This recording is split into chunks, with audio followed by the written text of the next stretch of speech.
ನಿಮ್ಮ ಹೆಸರು ನಮಗೆ ಗೊತ್ತಾಗಲಿಲ್ಲ. ಸರ್ ಹತ್ರನೇ ಒಂದು ನಿಮಿಷ ಹೇಳಿ ಕೊಡ್ತೀನಿ ಅವ್ರ ಹತ್ರ. ಹಾಂ ಕೊಡಿ. ಅದು ಮೇಲ್ ಕಳಿಸಿದ್ದು ಚೆಕ್ ಮಾಡಿದ್ರಾ ಸರ್? ಅಲ್ಲ, ಅದು ಇಂಟ್ರೆಸ್ಟ್ ಸರ್ಟಿಫಿಕೇಟ್ ನನ್ನ ಕಡೆ ಆಲ್ರೆಡಿ ಅದ ಡಿಸ್ಕ್ರಿಪೆನ್ಸಿ ಅದ ರೀ. ಯಾಕಂದ್ರೆ ಎಫ್ ಡಿಸ್ ನಾನ್ ನೆಗೋಷಿಯಬಲ್ ಅಂತ ನಾನ್ ಟ್ರಾನ್ಸ್ಫರಬಲ್ ಅಂತ ಸ್ಟೇಟ್ಮೆಂಟ್ ಮಾಡ್ಯಾರ ಆ್ಯಕ್ಚುಲಿ.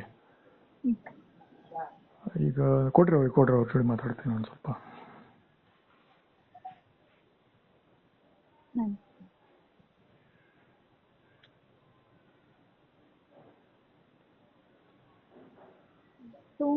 ಕಾಲ್ ಮಾಡ್ತೀರಾ? ಅವ್ರು ಇನ್ನೊಂದು ಕಾಲಲ್ಲಿ ಇದ್ದಾರೆ.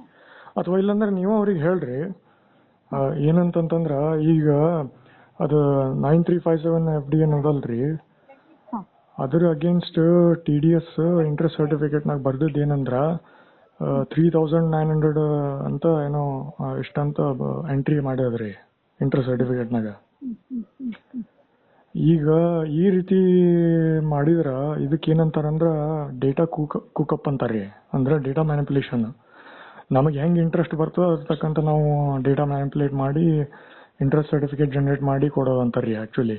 ಅಂದ್ರೆ ಅದು ಯಾವುದೋ ಒಂದು ಕಾರಣಕ್ಕೆ ಇರ್ಬೋದು. ಓಕೆ, ಬೆಟರ್ ಸರ್ ಹತ್ರನೇ ಮಾತಾಡಿ. ಒಂದು 2 minutes ಬಿಟ್ಟು ಮಾತಾಡಿ, ಅವ್ರು ಇನ್ನೊಂದು ಕಾಲಲ್ಲಿ ಇದ್ದಾರೆ. Okay fine, all right. Fine sir.